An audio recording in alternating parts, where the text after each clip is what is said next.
So what's up, sound guys? If your pastor gets so passionate and fired up while he preaches that he doesn't even need a microphone, hit that subscribe button. So today we're going to talk about where feedback comes from and how to get rid of it. So I'm going to take this microphone. What is feedback? This is what feedback is. Let's get rid of that. But first we're going to talk about what feedback is, how to prevent it, and worst comes to worst, how to get rid of it when it comes up. And a feedback loop is when you have a signal going through your microphone, going out and being amplified through a speaker, and then that speaker projecting that sound back into the microphone, and it just keeps feeding itself and feeding itself endlessly. So first, real quick, I'm going to show you some ways to prevent feedback in the first place. One thing to do is take your microphone that people are speaking into and getting it closer to their mouth. 4 to 6 inches is a good range to put it. If you're teaching someone like crash course on how to hold a microphone, people aren't very educated when they get up and give testimonies at church or different things like that. One simple thing that you can do is just have them set it on their chin lightly. You don't want to press, you don't want to do this. Just kind of rest it on their chin. It'll stay in one position, it'll stay close to your mouth, and that way you can get a pretty good signal to noise ratio. What's a signal to noise ratio, you ask? So what that is any sound that going into the microphone that you want to capture or you want to project through an amplifier, that's your signal. Noise is everything else. Noise would be in a vocal mic during a worship set, would be the drums, would be the bass, would be the floor wedges feeding back into the system.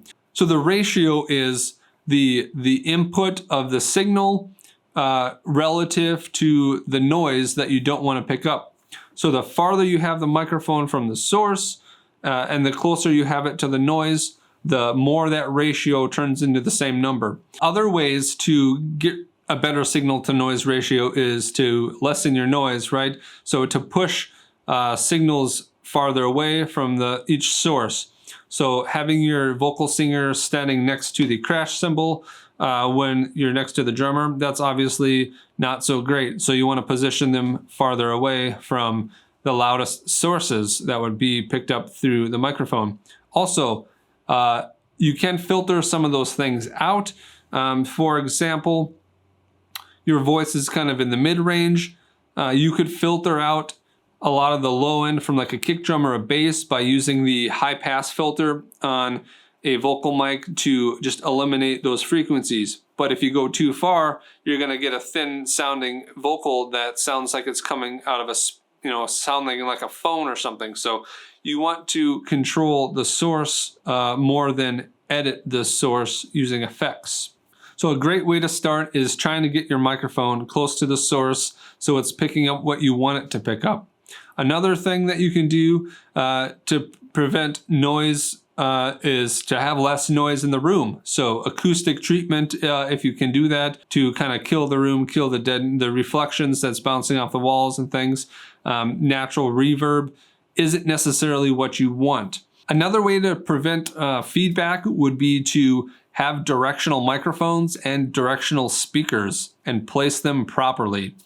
So here on this diagram, you want to position your speakers in front of your speaker or the source. So the microphone is pointed towards the source and away from the speaker, and the speaker is pointed away from the microphone. So here is a prime example of what causes feedback in my experience. You have someone sharing, giving a testimony during the service. They don't have any experience. They're not thinking about holding the microphone. They're thinking about what God's doing in their lives, right? But a lot of time they'll hold the mic way down here, down lower, at their stomach. Maybe they're touching their belly button even. Ways to prevent that is to get the PA system in front of them when they're speaking so they're not hearing that directly because they think they're really loud. Most people aren't used to speaking into a microphone with projected sound. So what we need to do is try to keep that projected sound out of their own ears so they can talk more confidently and clearly, and that way we can turn them up as well. So a good way with your worship band is if you're using floor wedges, because unfortunately you have to have that monitor pointed at your person's ears while they're using a microphone. So you're just pointing a speaker at the microphone basically. So ways to prevent feedback with that is to, again, get directional mics and position the floor wedges properly so they're going to the ear, not into the microphone. So they're hitting an angle with the correct pickup patterns. Here are the different pickup patterns that microphones have. Hopefully you guys are using a cardioid mic so you can have the speaker off axis so it doesn't feedback. Omnidirectional mics in this setting is a terrible idea. So one nice way, it's going to be a little bit pricier way to get rid of monitor wedge feedback is to get rid of them. Get in-ear monitors. You have a little transmitter and a receiver, or you can do it wired. This does take a little bit of getting used to. This is going to get rid of feedback through any floor wedges because you're not going to have this little driver in your ear sending a signal into your microphone to cause feedback there. If there was feedback going through the vocal mic, now it would be coming from the PA system. There are a lot of benefits to in-ear monitors. This is not the only one. So one other way to prevent a bad, nasty feedback loop from coming through the microphone is, of course, to mute all of the unnecessary microphones. Let's say you just had a worship set and your pastor is now preaching. Mute the vocal mics that are not in use, mute the drum mics, mute everything you can so you have less opportunities for feedback to start. One other thing you can do really fast, especially if you have low frequency feedback issues. Just heard that car drive by? That was a low frequency. So what you can do is also start a high pass filter on pretty much every channel you can. The 4-string bass guitar starts with a low E, that is 42 Hertz. So everything less than that, assuming you are using some kind of subwoofer, the bass guitar isn't producing. It hurts me to say this, but you could put a high pass filter on a bass guitar. Generally, I put a high pass filter on everything. For male vocals, it starts about 150 Hertz. For female vocals, between 175 200 Hertz. And on other instruments that are higher, like an electric guitar, I'll crank it a little higher. Be careful of how far you go because it will make everything sound thin, weak, like it's coming out of a cell phone. You'll just be missing those low frequencies that we all love. So there's a balance. You want to save the low one for the bass guitar and the kick and some of the snare and different parts of the drums, but you want to leave room for that stuff by removing it out of other things. So you just did everything you can to prevent feedback. Now let's say your pastor grabs a handheld mic, he walks out into the congregation to do a testimony. He moves in front of the PA speakers with a handheld mic to someone that doesn't want to talk very loudly. You have a recipe for feedback. You have some nasty feedback going through, and what do? First of all, you stop that feedback. You quickly figure out where it's coming from, what channel on the soundboard that feedback is coming from, and turn it down. The first thing you gotta do is cut off that source so you don't have that feedback. So now you just saved everyone's ears from permanent damage, okay? So the next thing you need to do is isolate those frequencies that are giving you feedback.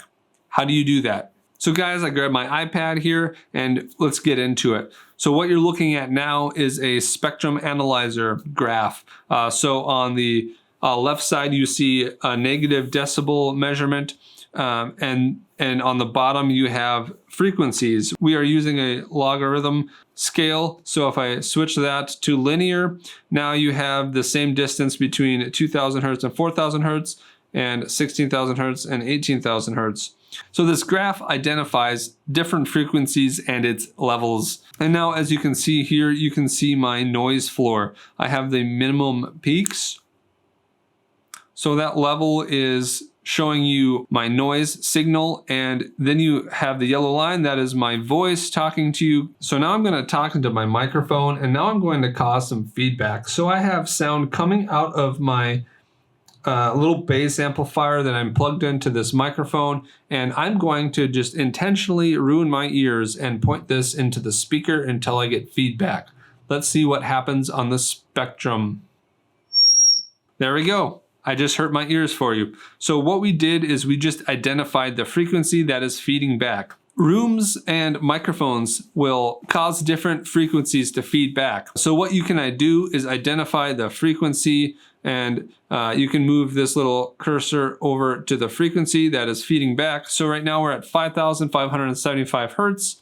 And that was the frequency that was feeding back so terribly. So what we could do on our soundboard is we could go into the master EQ and turn down this frequency during practice, of course. We don't want to do this during the service necessarily, but I would recommend using a spectrum analyzer. So if you do have feedback that pops, you can use a max peak and it will show you on the graph where it fed back. So this is the best way I know how to eliminate feedback using a spectrum analyzer so you can see those frequency spikes. I have one on my phone that was free. There's no ads on it. I don't think I paid for it. It's just called Spectroid. I have an Android. I don't know if it's on iOS. On my iPad here, I have one that is called Spectrum. This is the icon for it, and that's what you're looking at now. This is just one of those nice tools with modern technology that we can use, and it's basically free at our disposal or very inexpensive. If you have a better ear than me, you can hear the frequency range. That's even more impressive. There are ways to train your ear. I'm going to start doing it. I recommend you start doing it. There's ways to do that, to know what frequency is spiking, or kind of know ranges of frequencies so you can just be better at EQ and training things and making a better overall sound. But in a live setting, you need to identify what frequency is feeding back and eliminate it quickly as fast as you can. Spectrum analyzer can do that. In this scenario of the pastor going into the congregation, one thing you can do, and this again is a preparation thing, talk to him about holding the microphone. Maybe don't have the person hold the microphone, maybe have somebody hold the microphone for them, sticking it out over like this.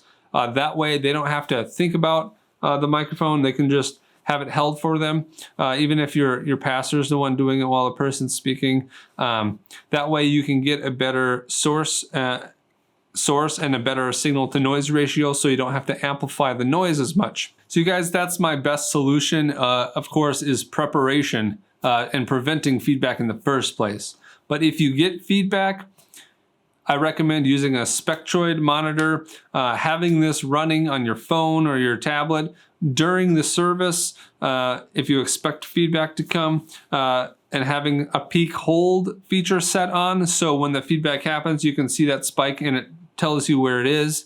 That way you can dial in the EQ to that frequency and eliminate that frequency, so then you can move forward and turn everything back up to the level that you need it. What you can do is ring out your room by doing this when no one's around, having a microphone and feeding back kind of intentionally by pushing your master slider up higher and higher to the point where it feeds back, identifying what frequencies need to be cutting those, and then hopefully not having feedback in the first place during a live church service. That's the goal. Thank you guys for watching the video. I hope you learned something.